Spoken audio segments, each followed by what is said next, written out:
what are you talking about, bro? What? I see the meth pipe hidden under your book bag. It's okay. Hey, what's going on, you guys? Welcome to Beckoning Brilliance. I'm your host, Becca Booka, and today we have a very special guest. We are joined by Miss Allie Severino. You might know Allie from the documentary American Relapse or her series on Vice called Dopesick Nation.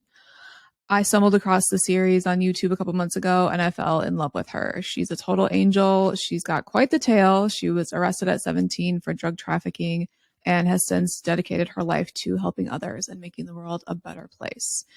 She is super authentic and doesn't hold back at all in this interview. So I'm super excited for you to hear it. Let's get into it.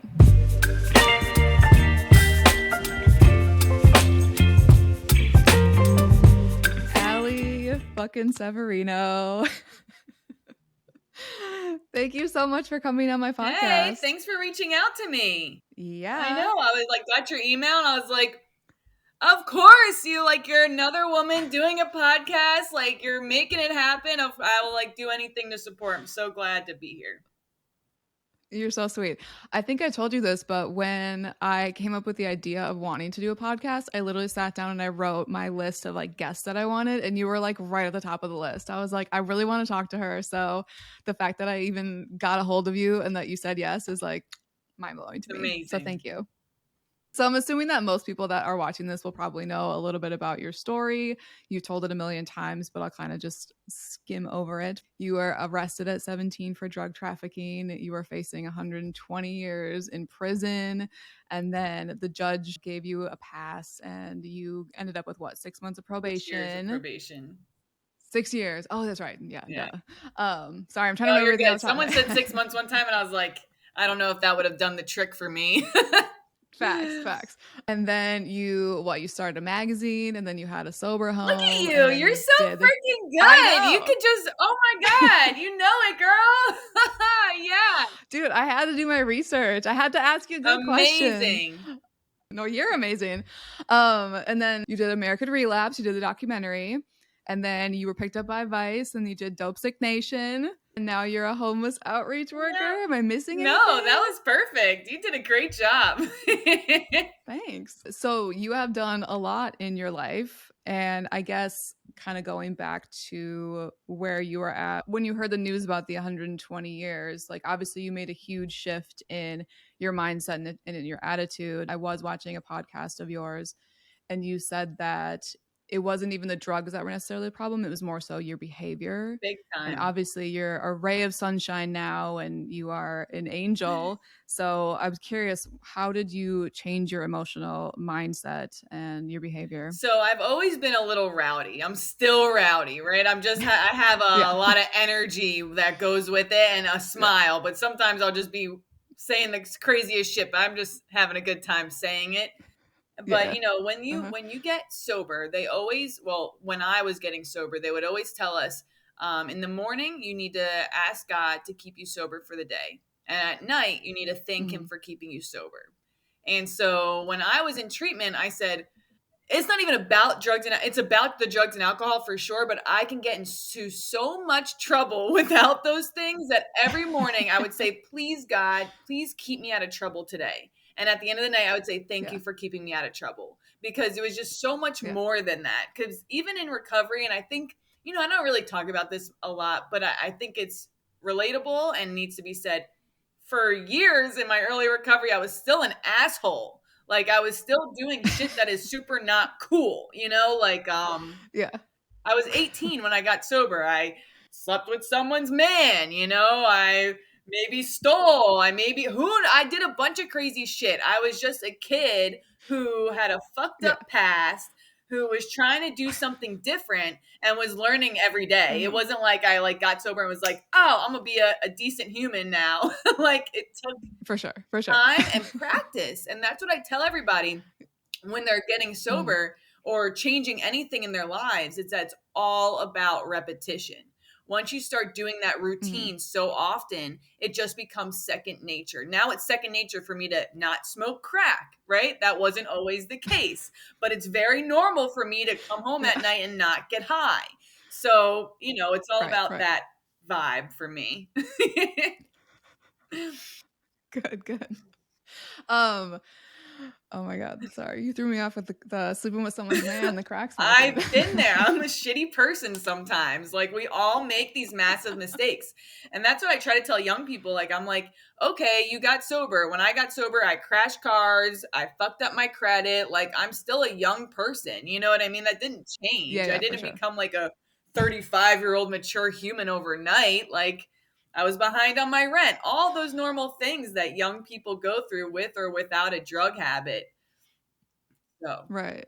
But I think that's the thing that, like, all the interviews that I have seen of yours, I think that's the thing that people skip over. It's like when you watch the documentary, like I said, you're so positive and you like have your shit together and you're so like mhm. grounded.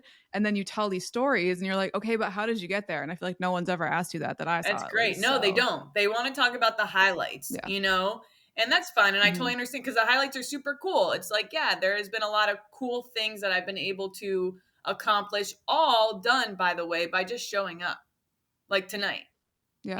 I show up. And who knows what could ever come out of Yeah. it, really. You never know what Yeah, can for come sure. out of any meeting you go to or any project you do. You just really never know. But Hmm. yeah, they do. They skip over it all the time. And I feel bad because I feel like it's misrepresenting to my followers or Hmm. to whoever, watches that they think, I don't know. I don't want them to ever feel like they made these mistakes and they're not amazing because of them. You know what I mean? Yeah, Like, you're still amazing. You for sure. fucked up, right? Like when I slept with someone's husband, man, whatever, they were engaged, it was fucked up, right? I'm a piece of shit. I don't know what to say, right? But I did it, and Yeah. when I did it, I trust me, there were consequences. I didn't just free willy Yeah. Yeah. fuck, this kid. I got in all my friends were not my friends anymore. Like, it was not the best.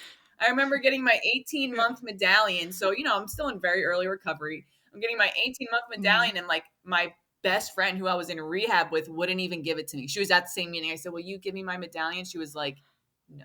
I was like, "Oh my God." She's like, you fucked my man. Fuck your Right, medallion. wasn't even her man. I was like, "What the fuck do you care?" You're Oh, wasn't? Oh, friends with damn. me before this person, but so I had to deal Shit. with that though, and that's I think what recovery Yeah. really is making those mistakes and going through those really hard times and still continuing Hmm. on the right path. That's what it's about. Yeah. Resilience. Well, and that probably also gives you grace with people that you deal with too, like when you're dealing with addicts. Cause I've had some addicts in my life, and I was going to ask you this. Like, how do you deal with the manipulation and the lying and all that shit? Like, you're dealing with addicts, or you have been dealing with. Do you still deal with Mhm. addicts in what you Oh do yeah. now? You do? Yeah. Okay. Yeah. Oh, Most of oh our yeah. unhoused they're doing something. A lot of them are mentally ill too, but where I work, in the Yeah. neighborhood I work, we have a lot of people who are using drugs. And Okay. I just try to call them out on it because it drives me nuts. Like, nothing can drive me more Yeah. insane than like you telling me the sky's purple. Right? Like, I can't. I Right. can't do it. I'll be like, bro, when Yeah. you're done, let me know because I don't give a fuck about what your truth is. Like, I just want to know. I just need to know. If you don't tell me, I can't Yeah. help you. And it's, my, For so, sure. and the people, and this is an issue, but the people I tend to gravitate the most to and the addicts that I Hmm. think have a difficult time, not a difficult time because they're so loved, are the ones that are just so honest. They'll be like, "Yeah, Allie, I messed up. I Hmm. did this. I knew I shouldn't have left. I left anyway. I smoked crack. I robbed an old lady, whatever." And they tell me this story, and I'm like, "Oh my God." And they feel so bad about it. And I'm like, "I'll do anything to help you." Like, because I just I love you. appreciate it so much. I'm like, "Thank Yeah. you." And they're being honest, and it's hard, and they're regretful or remorseful of whatever they did, and that's Hmm. relatable to me. And like my friend Kelly, she was like prime example of Yeah. that. And everyone would tell me, "You Yes. gotta like get away from her," and like all these things. And I'm like, I can't. She's crazy. Yeah. She has like the most wild stories, but she never has lied to me. And to me, that is worth so much. Yeah. Yeah. Addict or not, that's something that's super key. Hmm. But yeah, the clients tell Okay. me, so I go to work, and my job now, so I oversee our street engagement team. So we're out with in our area, we have hundreds of homeless, right? Hundreds of unhoused. And so we go out there and we talk with them and we try to see what they're trying to do. If they're trying to do anything, many aren't super interested, which I don't even always blame them because rent is so expensive and, you're trying to put all these responsibilities on them. This kid I saw the other day, he goes, well, my upswing doesn't start until April. And then the upswing ends in November. I'm like, what are you talking about, bro? What? I see the meth pipe hidden under your book bag. It's okay. It's okay. Talk to me. Yeah, I'm not even asking you to stop. I don't even care if you stop smoking meth, bro. Like, let's just get you a birth certificate first, and we'll worry about that later. And so that's kind of, I take a harm reduction approach now all the time. And that's just kind of my mentality is, all right, I don't care. Can we get you a shower? Can I get you some food? Really? And where can we Baby build steps. our relationship from here? I was going to ask you about that. Do you feel like that is more effective, in your opinion? Who is going to deal with somebody that goes, you can't do this, you need to do this, you need to do that, and we never asked the person what they ever wanted? Why are they not in full control over their future? I just think it's weird. So I think it's really important to kind of have that open communication. And, harm reduction was explained to me a long time ago before it became popular. And this guy was telling me, it's like, okay, he used to run these groups and there was people that were drinking or doing all sorts of shit. But the idea was for them to do it a little bit less. Instead of drinking a 12 pack tonight, can we drink 10? Can we drink 8? Yeah. Right? Like, let's have smaller goals here, because not everybody is just going to quit or be able to go to rehab or all of this stuff, but at least they're able to maybe not fuck up their lives so bad. Oh, you get crazy on vodka? Let's just try beer. Let's try no hard liquor this week, right? And just go from there with the person, and just, it doesn't you ever seen that meme? It's like the arrow, like what people think it is, and then reality it's like this. That's the truth. Yeah. I was going to say to you that I feel like when you were talking about how people that you tend to gravitate towards, they're all really honest. As you said that, I was thinking back to the documentary and the series. I was like, that is really true, because I feel like everyone that you did deal with, they were all very vulnerable and very authentic. And I feel like it really humanizes addicts watching it, because I feel like a lot of people have a lot of stigma around addicts and like just think they're shitty people and they just think the worst, right? But it's like, if you really hear these people and hear their stories, they could be you, they could be me, like any one of us, and they're also human and they have emotions. And I thought that was really important that you got to see addicts in a different light. Yeah, and they're sad and they miss their kids, or they feel terrible about whatever those things they've done, that shame and that guilt. Like, to me, that is the root of all of our issues, shame and guilt, because it just kills you inside. And so, it's not like they're oblivious to the fact that they've hurt a bunch of people that love them or have made a mess out of whatever situation. They're pretty fucking aware of it. And so that's why, like, when we remind them over and over again, all I can think is that they think, bitch, I know. You don't think I know that I put myself here, right? Because, like, one of my, like, number one sayings as we're at work is like, well, we all make our decisions, right? It's like, I'm not saying it was a bad one. I'm just saying you made it, not me. I don't want to be yelled at because of your problems today. Totally. But yeah. Although I feel like the addicts that I've dealt with in my life, I mean, maybe internally they take responsibility for their shit, but at least the ones I've dealt with, it's always been my fault for some reason. So yeah, some are the worst. Yeah, some are the worst. I've had my fill of just, you're like, you can't only be an addict, you must also be a sociopath. Like, but it just comes with the territory, And I think when they're high, like my ex-boyfriend, when he was getting high, I'd call him his middle name, because I would say, you so much do not resemble your regular self when you're on drugs that you are a different human being, because this is not my person. I don't even know who the fuck this person is. You're the worst, so. Right. I've never heard of the middle name approach. I like that. I'm gonna have to do that. But that's the thing that sucks. And I know this is probably like so cliche, but every addict that I have dealt with or been, known really well, I'm like, you're so fucking amazing when you're sober. And I feel like they just can't see that. And I feel like you, especially, are such a good example of a sober person. I think that sounds maybe kind of weird, but obviously you're an inspiration to a lot of people. But you make being sober look really fun. Right. And I'm grateful for that. I just wanted people, and Yeah. I don't use, you probably see, I don't post a lot. I don't try to do anything crazy, but I want people to just know no matter what you did, you can bounce back from it. Like the reason why I never Mm-hmm. had a real job is I never thought I could fucking get one with all my felonies and all this stuff going on, right? I never even considered the fact that, oh, working for the government could be an option for me. Like that never crossed my mind a day in my life until they came to me asking to have me work there, right? So I was like, Yeah. you guys want to take me on to the city? And now I can like go into City Hall at any time with my little badge. And I'm like, this is so funny. Like it's still shocking to me every day when I'm like, wow, I Right. can't believe they give me all these things here. I have no idea. For sure. You're like 17-year-old me would be like, what the fuck? 17-year-old me would have cleaned this place out. What made you want to like, you said, okay, I watched an interview with you and you were like, I wanted to be the best drug dealer. Where did that like motivation come from? And also, were you ever scared? Because I mean, cute little blonde white girl is selling drugs. Like, I'm sure people would be like, I could take advantage of her, I've no never problem. felt like that because I was an idiot, right? So I had this, and I think a lot of young I guess people that's good. have it where they really think they're invincible. Invincible. My best friend Yeah. Zach used to say we used to walk everywhere. When we were super 15 years old, walk to go get our pot, walk everywhere.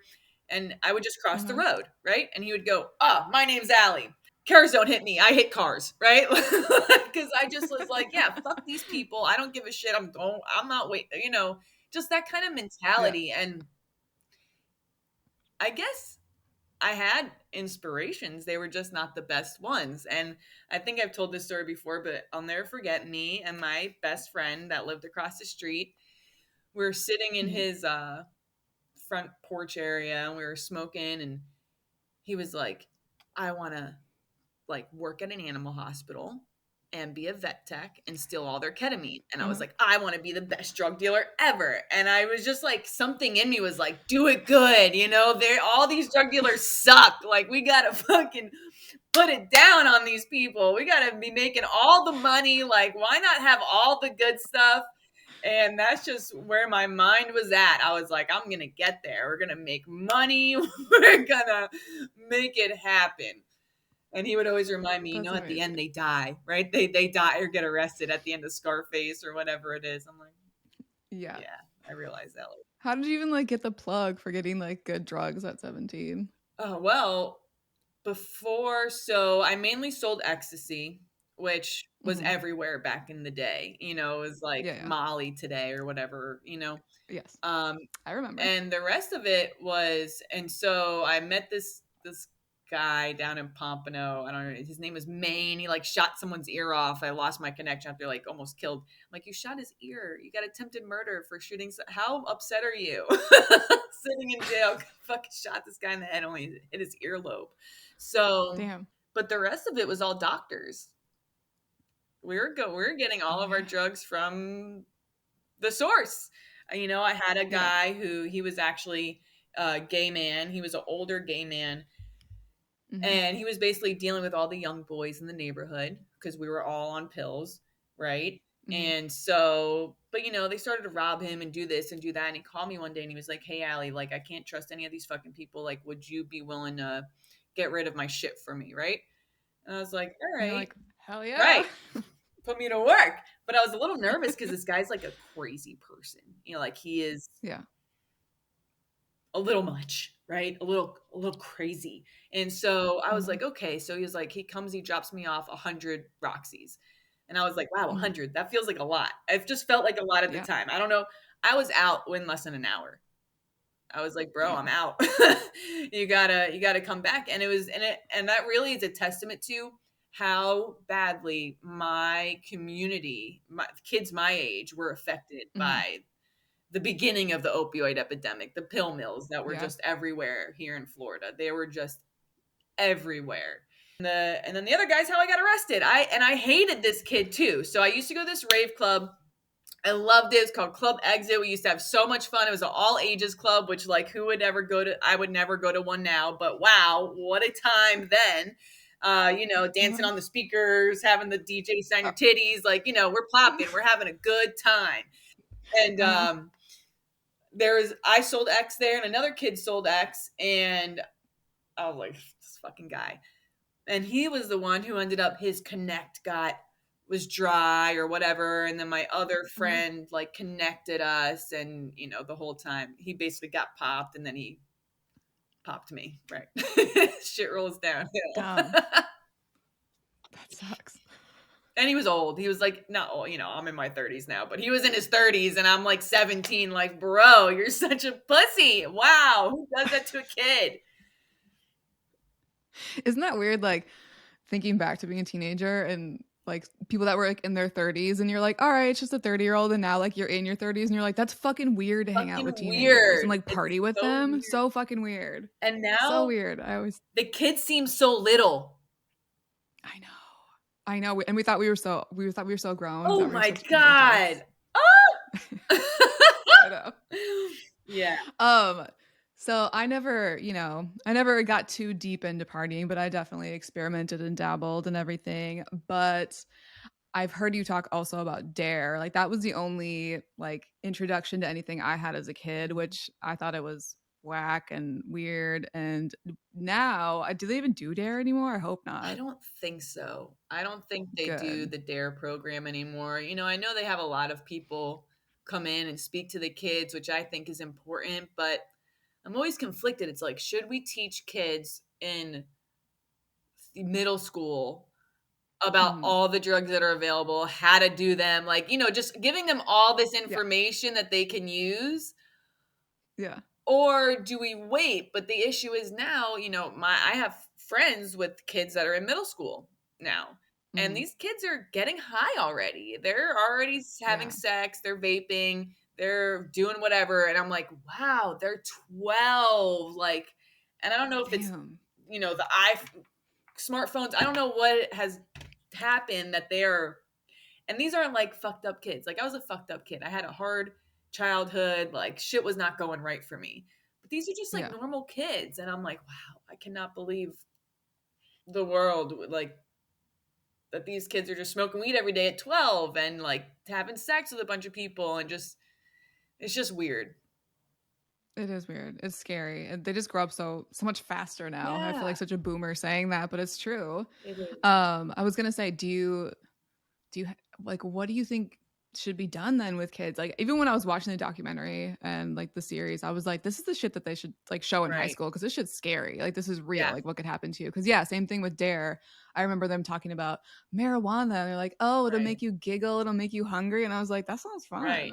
What's the bad thing about that? I think they need to see the after effect. I've heard two people talk about bringing someone in active addiction into a school. It's a little much, but it's like, bro, this is what can happen if you either have unresolved trauma, or you have a genetic predisposition for addiction. This could easily be you. This could easily be you if you decide to do some of these things. And I think we should also tell the kids that it's normal to experiment.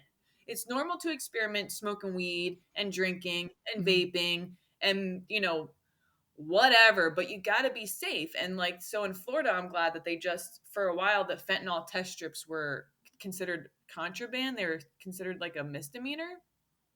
Why? I guess because if they think if you have the test strips, that you must have drugs.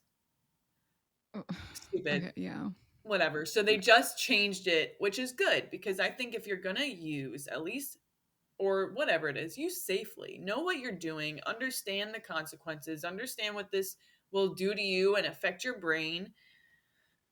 Because I think education is the only way. And, also I think the young people really need support. Like, whether it's like people that they can just talk to at school instead of their parents that are just older and aren't going to tell on them, just like a reliable group of individuals to be around. Because I see, my clients now, they're older, they're homeless, they're on drugs, or they're very mentally ill. And I think, what would have changed this for them. And the only thing I can think of Right. is if it was addressed better when they were kids. Mm-hmm. Totally. Yeah. Do you have you heard of Soft White Underbelly? Yes, Do you watch I it? do. I do watch it. Yeah. I I mean, actually, you like go ahead. those are basically like your clients, right? Yes. But so if Hmm. someone like me that doesn't have exposure to like that group of people, it's hearing the stories are fascinating. I feel like every single person's story, for the most part, it's always something that happened in childhood. It's like unresolved issues that never gotten taken care of, and then it just accumulates and it spirals out, and then they're living on Skid Row, and it's fucking tragic. Yeah. So it's so sad. Yeah. And when they don't have that support of their family, it's very hard Mm-hmm. to get out of a deep Yeah. bottom like that. Like, how do you get out with no support? The only people you know are other users or other people who are experiencing homelessness. Like, they're not going to be able to help you. So, Yeah. who do you turn to in that situation? I think it's a big issue. And that's why I think even homelessness or addiction or all that stuff will only be solved by having close knit communities. And we're only getting further away from that. Like, we don't know our neighbors. I don't even want to talk to my neighbors really. You know what I mean? Like, I just want to go I was gonna say, inside I and don't get know on my my work neighbors. clothes and just fucking cook dinner and do my, whatever. Then, but I think that's a problem. That's interesting to hear you say that because you seem like you talk to everyone and you're so open, and you just said like building community is great, but that's interesting to hear that even like you feel like that where you're like, I don't want to fucking talk to you. Yeah, I get home and I'm like, oh, I've been talking to people all day, and I'm just like, I told you, I'm a sleepy girl. I feel like I am just such a tired person, like so much shit to do all the time. Like, I'm like, wow, I'm Right. exhausted. How do you take care of yourself though? Because I mean, being in that situation, like seeing all this, like, really sad shit day in and day out, like that's got to take a toll on your well being. So, how do you take care of Yeah, yourself? honestly, I'm grateful I don't bring a lot of it home with me. I don't know what, when Mm-hmm. I see little kids and stuff like that, I don't, that is more affects me more than the adults outside because I go to work and I do my best. So I go home every Yeah. day knowing that. So that makes me feel better. But the most important things for me are just taking time to do things I want to do every weekend. And I'm not on my phone a lot. Like, girl, I'm the worst. Because I like to talk in person, right? This is cool. Or like, Yeah. I want to see your face. I don't like, you're going to Yes. be like, Allie, you're pathetic. Look at this. I don't know if you can see. 215 text messages are unread. It's terrible. It's terrible. Damn, I'm so flattered that you were answering I mine. know, because yeah, I can't, because at work I can't text when I'm driving. I can't like be on my phone when I'm with a client. They think I'm not paying attention to them, whatever. Yeah, So then all these things rack up and I get a little overwhelmed, but I'll answer the people for that are sure. important that like really need something. But besides Mm-hmm. that, I have to have boundaries. Like, I have to have boundaries. I have people that call me at 2 o'clock in the morning, because they saw me on TV and they want help. Mm-hmm. And it's like, I get it. I'm grateful that you reached out, but I'm not answering my phone at 2 o'clock in the morning. I got to wake up at 7 and go to work. Like, it ain't happening, bro. Mm-hmm. Like, Google it. I don't Yeah. know. Like, I don't know. Like, I'm willing to help you during the day, but I have so many people who will Mm-hmm. only call me in the middle of the night because obviously you're usually sleeping during the day and getting high at night, as a person in recovery Right. or not in recovery, but I have to do that for me because before when I was just answering everybody all the time, like I was getting so drained. Now I'll say, Yeah. can you please call me at this time? Or can you please email me and Mm-hmm. I'll send you a list of resources. Like, I'll look it up. I'll do whatever I can do to help for sure. But just don't ever call me at 2 o'clock in the morning again. Because that'll be the last I'm not time you ever answering. talk to me. I was going to ask you about boundaries too, because I'm a recovering codependent. Okay. Hey. So I know. But boundaries and people pleasing, like that's always a struggle. So that's good to hear that you are practicing that because it is hard. Like you can't pour from an empty cup, right? Yeah. Right, you can't. And that's why every weekend I try to do something fun that I love, that I enjoy. I love being out in nature. I'm just like, whoever God is, he has made this like beautiful stuff for us. How did he make so much cool stuff in so many different ways and so many different kinds of turtles and birds and like, wow, this is the where we live. And I think we get so caught up in today and making sure we go to work so we can pay our bills and look Yeah. cute and whatever. But it's like we have, millennia years of ancestors who have like all built all this shit. How cool is this? So just to be present in that and to enjoy it and to like still find wonder in it, it gives me a joy. So that's what I try to do. That's awesome. I watched an interview with I think it was Jordan Peterson, and he was talking to Theo Vaughn. I don't know if you know who that is, but Theo anyway, Von. he's been sober. What'd you I say? love him. He's so funny. Oh god, I'm glad you like Yeah. him. I love him. So I don't know if you saw that conversation, but anyway, Theo was talking to him about his alcoholism and just addictive behavior, and Jordan was saying that usually when you become sober, like drinking and like getting drugs and like all that stuff, like it's exciting, like it gives you that like rush. And so he's like, usually the only way that people can successfully get sober and remain sober is if they find something else that thrills them and that excites them. So what is that for you? That's a really good question. I think like when I first, I mean, I'm still a part of a recovery program, right? And when I first got sober though, I was like super like captain, what do they call it? Captain AA, like that was me. I was just maybe even a little too much. But that's what I needed at that time. I had like 8 sponsees, grand sponsees, great grand sponsees. They'd all come over my house. Like we were fucking popping, girl. I like, that was my next thing to do. And I think also it's all the little fun, like the stuff when I get to make my content or do a new project, like that stuff to me, it's scary.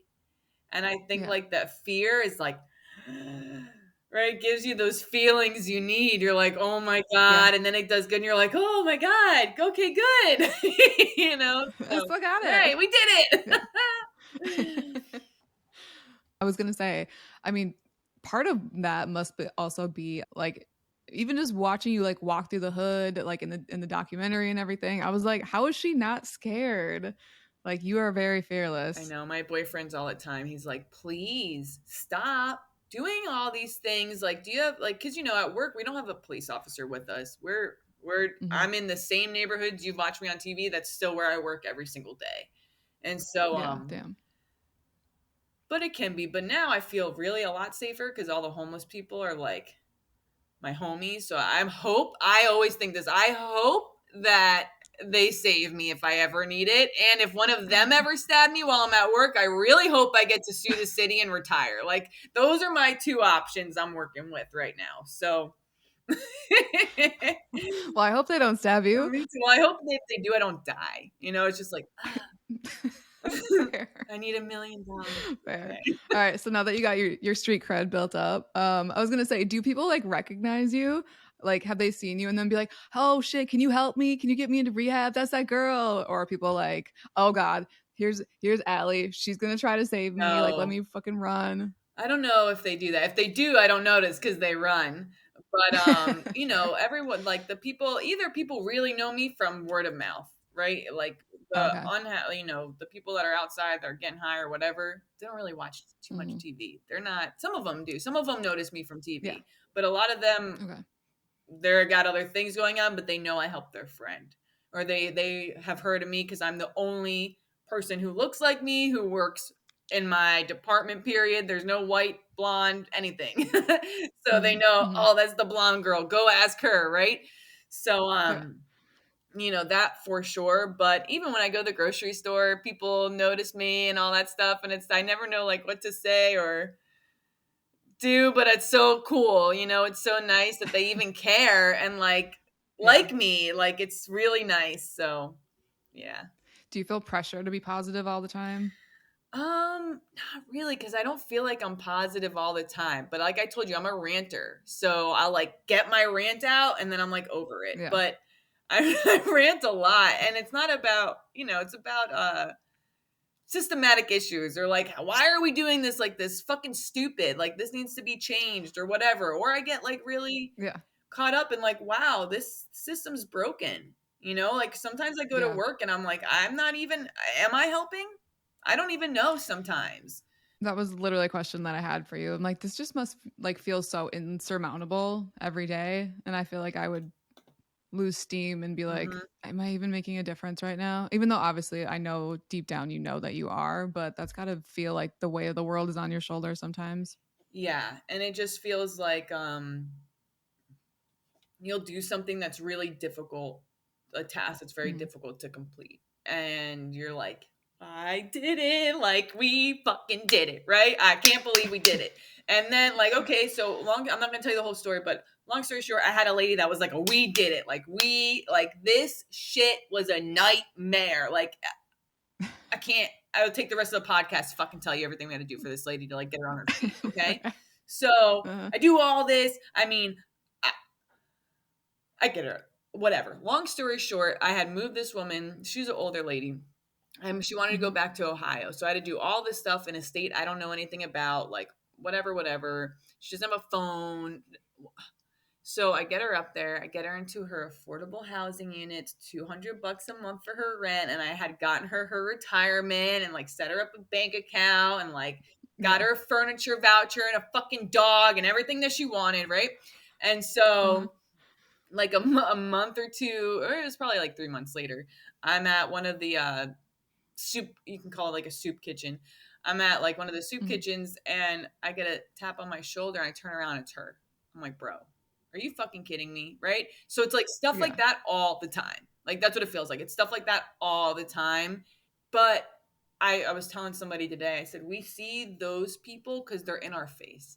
And it's easy to forget about the people who we helped and we never see anymore. Right? Because they're gone and they're doing good and they've just moved on.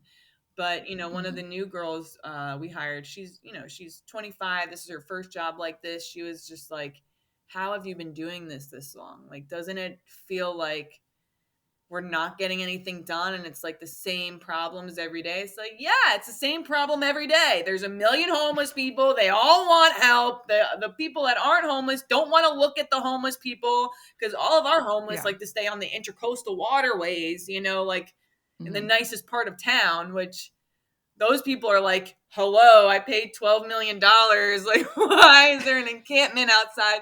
So like, it's all of that. But at the end of the day, when I go out there and they're all, not all of them, but many of them are happy to see me and maybe they have an update for me on, hey, Allie, I did what you said and I got my birth certificate or I got my driver's license or I looked at an apartment today or I got my HIV medication or whatever that is. At least I know, like, okay, I affected this person a little bit and made their day a little bit better or easier. And, That's awesome. I know this is like a massive question. I know you kind of answered it earlier when you talked about community, but what's the cure for homelessness? Like, I feel like everyone on like both sides of like, the political fence, everyone has an opinion, but everyone's opinions are, people that are living in like the $12 million homes. And, they're just like flippant about it. And then it's just like everyone has their opinion, but a lot of these people aren't even actually like working with the community. right. Yeah. And if you hear them, they'll never tell you a solution. You'll never hear a solution from them, Right. Because there is none. I mean, I don't know. Maybe there is some, but to me, and this is kind of when my podcast comes out, it's going to be about systems, right? And to me, there is a homeless industrial complex. And so, I mean, there are people who lose if homelessness goes away. And I don't know if they act every day with that idea, like we need more homeless. Like, I don't think it's like that.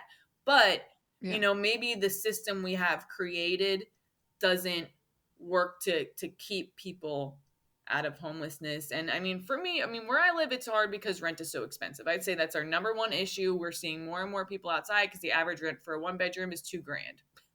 Like they're never going to be able to afford that. Most of these people are on disability. So they make like $800-900 a month. But if we had, and then because I've been think about this every day, Becca. I can't think of a topic. I think about more than how to solve this. Developers have to come in and they have to be willing to build housing, affordable housing that they're not going to make a ton of profit on. And then the community needs to work together or whatever. People that work in this industry need to be paid more. The lower people, right? The case managers, the outreach staff, they need to be paid better so they can come to work, not be on the brink of homelessness themselves, and offer great services to the clients. I mean, even if there was like not a rehabilitation program, because, like in homeless services, sobriety is never part of the equation. We're never like, hey, you need to get sober to get housing. That doesn't exist. Everything goes off a housing for first model. And I don't think it's right, honestly, half the time. I'm not sure if it's right. But the model was originally created that way because they felt like if we do housing first, using drugs or alcohol should not be a reason why you're not allowed to live inside, right? I think everyone can agree with that. Just because you're on Yeah. drugs doesn't Yeah. mean you deserve to be homeless and you're not allowed to have housing. We all, Correct. what? Everyone's doing drugs inside. What the fuck are you talking about, right? That's crazy. So, that can't be like a prerequisite. But when they get into their housing, I think the idea was that they would have this solid case management wraparound services thing going on. And right now, that's just not happening as well as it could by me. And I think that's the same for the rest of the country because there's just not enough case managers because it's a really hard job.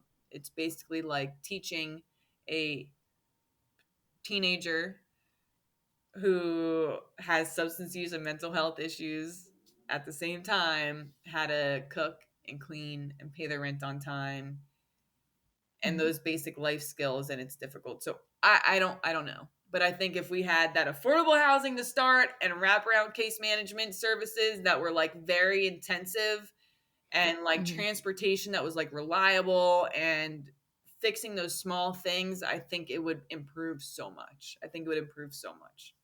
Allie Severino for president. For Let's mayor, go. right? President, I tell people all the time. I don't think I'd win, but maybe.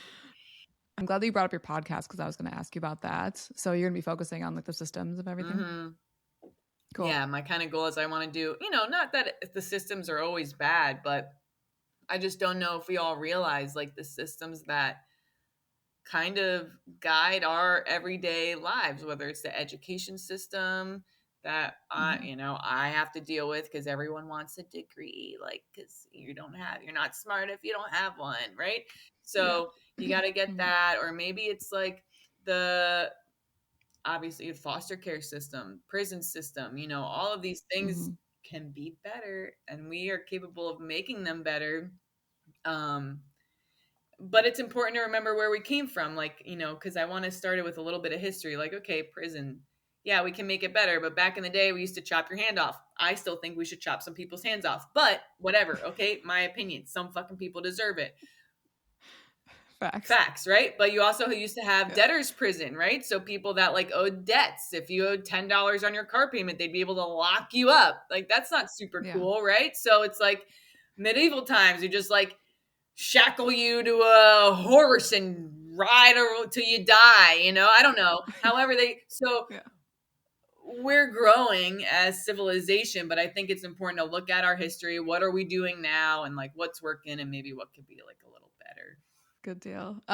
Something that you talked about in the documentary and the series that surprised me was the whole like junkie hunter, or is that what it's called? Yeah, and like even like the drug testing. Like I had no idea that was a thing. So I was like, God, is every industry, is everything just fucking corrupt? Is everything a scam? Yeah, I think it is. Yeah, I do. Do you know has that gotten any better? Yes. I don't know if you guys were like the first person to like expose it because I had never heard of it, but you think that's gotten better? Yeah, it's gotten a lot better. Like right after our documentaries came out, Florida did a great job because Florida they have a sober home task force. So they have implemented, which still at the end of the day, I didn't always agree with because before when they came in, they didn't really care. They didn't really care to look at how everything was working. They just fixed what they thought needed to be fixed without any care of the ramifications of the new laws and stuff that they were putting into place, right? So like that's part of the problem in my opinion. And then what they did was they gave a small amount of people a lot of power to go, you're approved to be a sober living, you're not approved to be a sober living, you need new carpets, like what, whatever. So I have a little bit of a opinion on that, but the good thing that came out of it was that it dramatically cleaned up the rehab industry here in South Florida.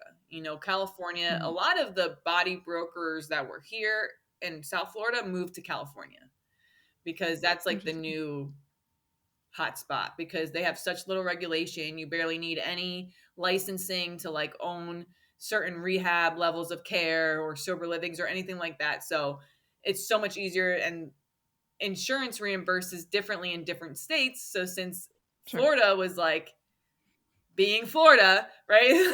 They don't really pay out well down here anymore. It's a whole thing. So, yes, but it's gotten a lot better, and they completely have stopped the drug testing loophole that a lot of people were Good. utilizing to become very wealthy. That was so fucked up when I saw that. Crazy. Some of it's I just had so no crazy. It's crazy to even have lived through it. Like before we did the movie, my friend Jamie, who was the person who introduced me to everybody, he's the reason why I was even involved.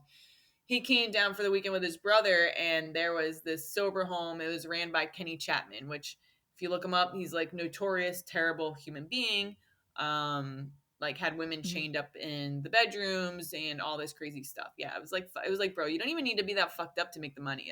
You're just a shitty person, right? Like, you Yeah. could have just made the fucking money and been decent. I don't understand. But anyway, I was showing them how crazy it was at the time, and I walked down the sober living was on the street, and I go, okay, I'm gonna just watch. So I walk down the street, and they're like, hey, and I'm like, hey, I just got kicked out of my halfway house. Girl, these fuckers had me inside that sober living so fast. I was actually concerned. I was like, oh my God, I think I might actually be trapped here. Like, I gotta get the fuck. They're like, what's your insurance information? What's your last name? Are you the like main policy holder? I was like, oh my God. And it was all recorded because I had a mic on. I was like, get me Damn. out of here. Like, but it was just, that's how it was back then. It was very, very predatory. Sketchy. Very Yeah. predatory. Yeah. Going back to the school system, I know you're back in school right now. You said you're going for a business degree. What are you hoping to do with that?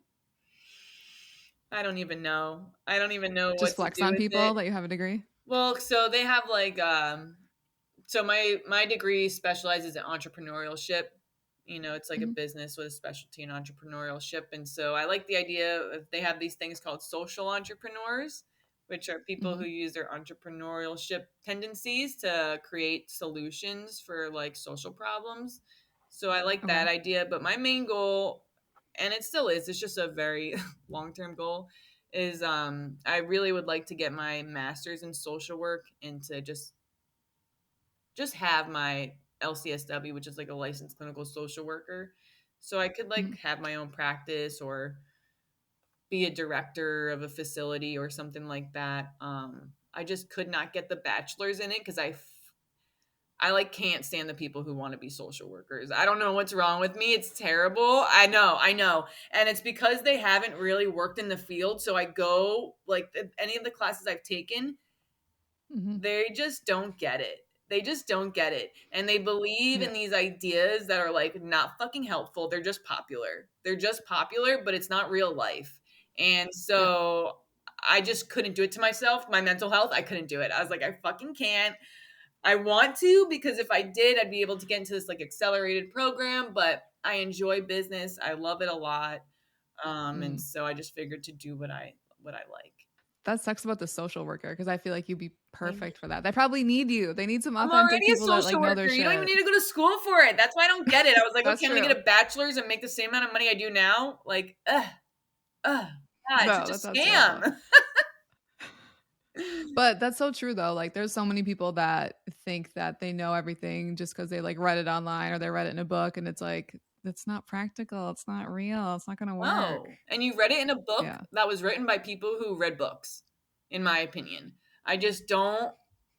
And for like this kind of work when it comes to prison system, foster care, any social thing you can think of, I believe Mhm. peers should have a seat at the table every time. If you have lived experience, even codependency, if you have lived experience, you should be in that room and you should be helping make any policy that's happening, any literature, any education, we should be there. So I'm really big on the peer work. I think it is so important. And I just do not believe in writing shit about us without us. Don't even try me. I can't, right? I can't. So You got that's bars, my Allie. spiel for the day. You got me on a I'm here tangent for now. it. Don't get me started, Becca. Fucking amen. No, I'm here for it. People need to hear that shit. Mm-hmm. For real. Oh my gosh, I like lost my train of thought there. Let me go back to my questions here. That was so good. You were rhyming. It's kind of like off topic back about addiction stuff. I know that everyone talks so much about fentanyl right now, but I also really like that you talk a lot about alcoholism too. Yeah, that's my big thing. Yeah, it's affected my life and it's interesting because like once I've been in relationships with addicts, and once I've gotten out of them and I start talking to people, it's so crazy the amount of people that are related to alcoholics, and it just affects everyone's life. And Yeah. I feel like there's a movement now for people to stop Yes. drinking. Maybe it's just in my peer group, Yes. but it's so many people I talk to are wanting to quit drinking. So anyway, I like that you focus on alcohol and not just opioids.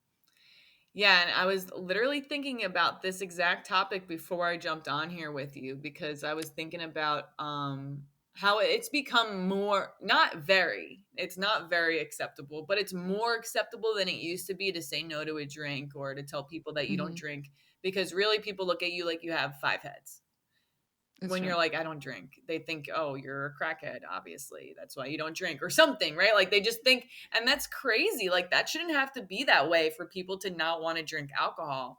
Um, Mm-hmm. or to not even to kind of be a little not ostracized, but after work your coworkers might not want to hang out with the person who doesn't drink. Like they want to Yeah. go have fun. And I totally get that. Right. But alcohol kills double the amount of people that opiates kill every year. It's a very dangerous drug. It is a Mm-hmm. poison that we put in our Yeah. bodies. I just think it's important to reiterate that because people who drink think they're so much fucking better than the junkie next door, and I just don't think that that's true at all. I really don't. I For don't think sure. it's bad to drink. I don't think and doing any drugs in moderation is bad. Personally, I don't. Mm-hmm. But I think they're all kind of together. You don't think that doing any drugs in moderation is bad? Really? No, I think, Interesting. and I've always gotten in trouble for this thought. I remember No, I not am with here you, for it. but my old sponsorship family. I would like mention how I think normal people do cocaine. I don't think Yeah. only drug addicts do cocaine. It's a normal, and they thought I was like Mm-hmm. building a case to relapse. I was like, y'all are fucking stupid, right? Like, I can't even have this conversation. But no, I mean, heroin's maybe a little crack, meth, those are a little harder of drugs, right? For Yeah. sure. But hey, if you decided to try crack one night and you never went back to it, cool. You had that experience. I don't think it's bad necessarily. I Mm-hmm. think once drugs or alcohol or anything takes over your life to where you are not being good to yourself or the people around you, then that is bad. Mm-hmm. That needs to be worked on. But I Right. have friends who party. I have friends who go out and have a great time. And some of them have Mm-hmm. even been sober in the past. And some of them have been sober in the past and they're a mess. Right. So you have to take that chance. If you're in recovery and you're like, hey, I want to try X, Y, and Z, you're taking a huge fucking risk, period. Because Yeah. it is right? We can't do it very well. That's the problem. If we were able to successfully Yeah. do it, maybe we would have done that. But Right. in general, I think it's good. I think that some drugs, especially like psychedelics or weed or something like that, I Mm-hmm. think that can be positive and they're Right. natural. And who the fuck is anybody to tell you what to do, especially at home? If you go to work all day, do whatever the fuck you want. That's how I see it. I don't know. I'm even weird about the drug testing. I don't even know Really? why it's your business to Yeah. know, what I do at home or what anyone does. Like, I don't understand that. I understand if you get in an accident at work or you get hurt or like workman's comp or Mm-hmm. like something happens or you're nodding out or whatever that might look like. And I understand the idea of like short acting drug tests. Like there's tests where you can see if somebody's used that day or within the past 24 hours, like with an oral swab. I'm Mm-hmm. totally pro all those things. I think those are Yeah. fine. But to go back like 6 months with a hair follicle test, fuck you. Who do you think you are that you get to put on these lenses into every weekend I've ever had in my life? Like, it's not cool. I don't like it. I think it's wrong. That's so funny. You're For getting a sure. lot of good. I never talk about this stuff. So this is so fun. I really appreciate it, Dude, Becca. literally, I was like, I have never heard her talk about any of these topics, so let's go. Okay, another quick question I was going to ask you about. I'm probably going to fuck this up, but I saw this. I think actually Vice wrote about this the other day. I think there's a company in Canada that is going to be making like coke and I don't know if it was heroin or something, but it's going to be legal. Wow. Like they're trying to like do a push for that. How do you feel about that in general? Makes me nervous. Yeah. Any legal is like, it just makes me nervous because I know in Canada they have the places where somebody can go and shoot up and they actually give you the heroin. It's medical grade heroin made in a lab. Oh, And so I think it's in Vancouver or whatever, but and yeah. it's their way to it's an idea of harm reduction, but the fact that any company could be able to legally sell drugs, Hmm. and we would have to give them the responsibility of not purposely getting a bunch of people addicted to it, or Yeah. whatever that is. I just don't trust Hmm. it, and I don't know. I don't really trust it at all. Yeah, that, and I always wonder, even with like legalizing like pot, for example, it's like, okay, what about the people that are locked up now? Right, Like they're just gonna stay right. in jail, but like you can make a bunch of money off of It's it. crazy. I agree 110%, and it's just straight up double standards everywhere. So I don't. I say keep it the way it is. I don't know. And not that it's great, but I have Yeah. a hard time thinking that any government or business or any of these people should be trusted to do anything that can cause so much damage. I don't think we should ever give them that ability because it's scary to me. Yeah, they haven't been historically known to have our best interest in mind, so just saying. I am with you there, girl. Well, there you go. That can be a podcast episode for you. Yes. That's a good one. I Yes. love that idea. I love it. Perfect. Oh my gosh. Well, this hour flew I by. know. Jesus. I have one final question for you, but I got to look it up because I worded it very Okay. specifically. So, in some of your interviews, I saw that you said in your recovery, you always try to do the next right thing to the best of your Mhm. ability. So, where you're at right now in life, what does that look like for you? The next right thing. Hmm. To me, the next right thing is won't hurt somebody in a way that they don't Hmm. deserve. No, won't hurt somebody. Yeah. And is true to myself. And it really is about, like at work, for instance, I need to be, in my opinion, dependable, do the right thing when nobody's looking, and just be that person because that makes me feel better. If I'm only a good person when everyone's watching me, I'm Hmm. gonna hate myself, right? I know that's not real. Yeah. Like we can't do that. I mean, we Hmm. can, but it's just, right? So, I think that's just what it is. It's whatever I'm doing next. Just even when I'm dealing with somebody who's so difficult. Sometimes I deal with people that are just so uh, draining, right? Hmm. But I got to do right. There's somebody's mom, someone's daughter, somebody's son. Somebody loves this person so much. So I just need to keep that always in my mind that there's somebody who's like in love with this person. They're everything to them. And I should act Yeah. accordingly. Don't run over kittens. I don't know. Right? Right? Like, don't do fucked up shit. That's what I try to do. And when I do, and my thing is this, when you do something wrong, be willing to accept the Hmm. consequences. I always say that. I do things that are not the Hmm. right way all the time. I'm a human, right? But I'm Yeah. prepared for whatever those consequences may be when they come my way. I'm ready for them, and I know that I probably deserve them, right? When something bad happens to me, I go, "What did I do? I'm sure this is my Yeah. fault somehow." So, Perfect. Well, thank you so much again for coming on my Becca, you podcast. say you're not an interviewer, but you were a 10 out of 10. This was a great conversation. You're Oh awesome. my You're going to do God. great stuff. I'm Thank so excited to listen to more of your podcasts. Oh my God. Well, I'm excited to listen to yours too. And I feel like I have to say this on behalf of like everyone that watches all your videos and whatnot. We are all very happy that you made it to Vegas. Right? I know.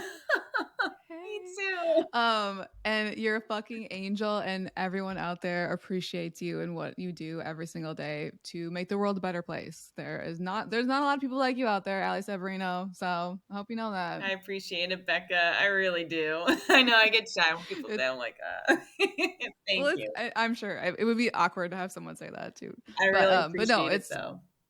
I do. yeah, no, it's I don't know if you read all the comments on the videos, but like when I was watching the Viceland series, I was like literally every comment's like, Allie's a fucking angel, Allie's a fucking angel. I was like, dude, I she get to is. scare. Like I that's get why I so put you scared down to on my watch list. I was them. like, I just want to talk to her. I get What's so that? scared to read them sometimes because I'm like, I bet.